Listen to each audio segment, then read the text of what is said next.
शिक्षकांसाठीची पात्रता परीक्षा असलेल्या टीईटीची उद्या होणाऱ्या परीक्षेचा पेपर फुटलाय। त्यामुळे ही परीक्षाच रद्द करण्यात आली आहे। राज्य परीक्षा परिषदेकडून या संदर्भात अधिकृत निवेदन देणारं पत्र दाखल करण्यात आलंय, प्रसिद्धही करण्यात आलंय।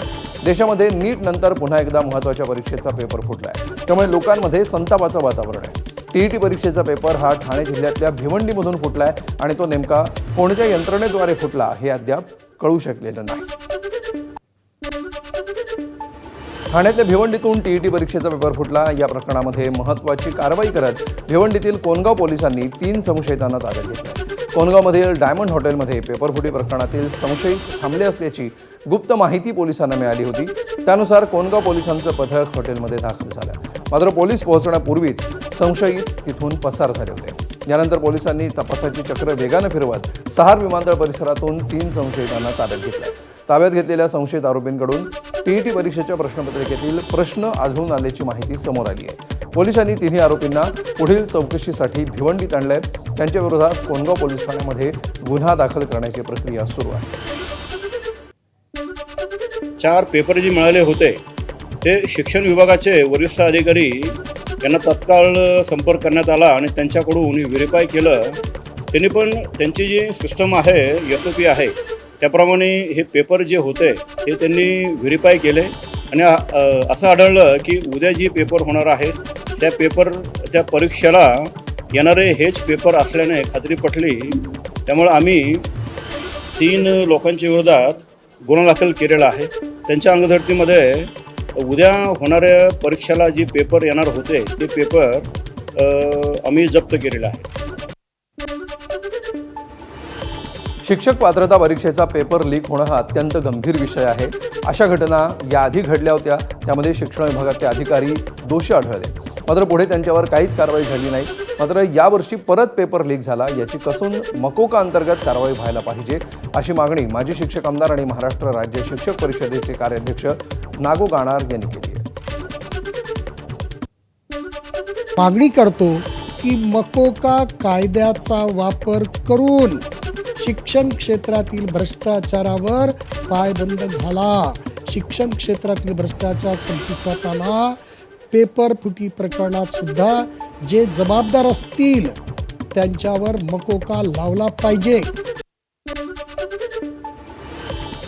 टीईटीचा पेपर फुटल्यानंतर विद्यार्थ्यांमध्ये मोठा संताप आहे। पेपरफुटीची स्पर्धा लागल्याची संतप्त प्रतिक्रिया काही विद्यार्थ्यांनी दिली। अशा पेपरफुटीमुळे आता शेतकऱ्यांसोबत त्यांच्या मुलाच्या गळ्याला फास लागण्याची वेळ आली आहे, असं मत विद्यार्थ्यांनी व्यक्त केलं। स्पर्धा लावली पेपर फोडण्याची। त्यांनी नीटचा पेपर फोडला, टीईटीचा पेपर फोडला आहे। 2 वर्षापूर्वी सरळ सेवेची एक्झाम झाली होत्या, त्याच्यामध्ये सावळा गोंधळ केला ह्यांनी। म्हणजे ह्यांनीच ठरवलं की आपण काय करू, तर स्पर्धाच घेऊयात, कुठल्या पेपर फोडायचे। शेतकऱ्यांच्या तोंडाला पानं पुसायचं काम या सरकारनं केलेलंच आहे। तरी शेतकऱ्याच्या गळ्याला फास लावलाय ते लावलाय, शेतकऱ्याच्या मुलाला पण फास लावण्याचा प्रयत्न चालू आहे याच्यामधून। त्यांनी आता एवढे विद्यार्थ्यांचे आंदोलन कसं चालले की तुम्ही हे ऑनलाईनचे पेपर फुटीचं जे आहे का ते तुम्ही MPSCकडे पारदर्शकता आणा, पण MPSCनं तेच करायचा प्रयत्न केलाय, ही चुकीचं आहे कुठेतरी। टीईटी पेपरफुटीनंतर आता राजकीय क्षेत्रातून देखील प्रतिक्रिया उमटू लागल्यात। वारंवार पेपरफुटी होते आहे, यामध्ये सरकारचाच सहभाग आहे असा गंभीर आरोप ठाकरे सेनेचे नेते अंबादास दानवेंनी केला। तर सरकार भ्रष्टाचारी असल्यामुळे असले प्रकार होत असल्याचंही दानवेंनी म्हटलंय। या सरकारला साधा टीईटीचा पेपर सांभाळता येत नाही। नीटचं सगळं केंद्र महाराष्ट्रामध्ये आहे। हे सरकार गुड गव्हर्नन्सच्या गोष्टी करतं, हे सरकार झिरो टॉलरन्सच्या गोष्टी करतं। कुठं गुड गव्हर्नन्स आहे, कुठं झिरो टॉलरन्स आहे? एवढ्या नीटच्या लोकांना जेलमध्ये टाकलं तरी टीईटीचा पेपर फुटतो। याचाच अर्थ सरकारचा कुठंतरी पेपर फुटीमध्ये सहभाग आहे। जे शिक्षक भावी पिढी घडवणार आहे त्या शिक्षकांची पात्रता परीक्षेचा पेपर फुटतो, याचा अर्थ आपण कुठे चाललो हे बघण्याची आवश्यकता आहे। कुमकुवत सरकार आहे, भ्रष्टाचारी सरकार आहे आणि म्हणून या सगळ्या गोष्टी होतात।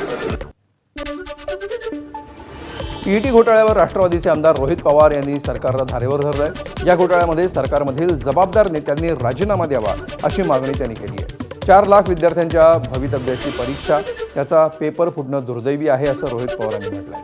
तर विभागातील भ्रष्टाचार हेच पेपरफुटीचं मुख्य कारण असल्याची टीका आमदार सत्यजित तांबेंनी केली। नीटच्या बाबतीत 2024ला तेच झालं, 2026ला तेच झालं. जे अधिकारी जबाबदार होते 2024ला त्यांना बढती दिली आणि आता जर हा पेपर फुटला जात असेल तर म्हणजे कुठं ना कुठंतरी भ्रष्टाचार आणि पैशाचा बाजार हा लहान मुलांच्या भविष्याबाबतीत सुद्धा हे सरकार करायला लागलं असं आपल्याला म्हणावं लागेल. त्यामुळे 100% आमच्या सगळ्यांची मागणी असणार आहे की सरकारमधल्या जबाबदार नेत्यांनी तिथं राजीनामा हा दिलाच पाहिजे. सामान्य लोकांच्या मुलांच्या भवितव्याबद्दल जो तमाशा केला त्याचं उत्तर मुलांनी दिलेलंच आहे आणि आता या परीक्षेच्या बाबतीत सुद्धा TETच्या तसाच तमाशा या सरकारला आता बघावा लागेल. शिक्षकांसाठीची पात्रता परीक्षा असलेली TETची उद्या होणाऱ्या परीक्षेचा पेपर फुटला आहे. त्यामुळे ही परीक्षाच रद्द करण्यात आली आहे. यानंतर सर्व स्तरामध्ये संतापाची लाट बघायला मिळते. कॉक्रोच जनता पार्टीचे संस्थापक अभिजित दिपकेंनीही सरकारवर टीका केली आहे. TET प्रकरणी संबंधित मंत्र्यांचा राजीनामा घ्यावा अशी मागणी दिपकेंनी केली आहे.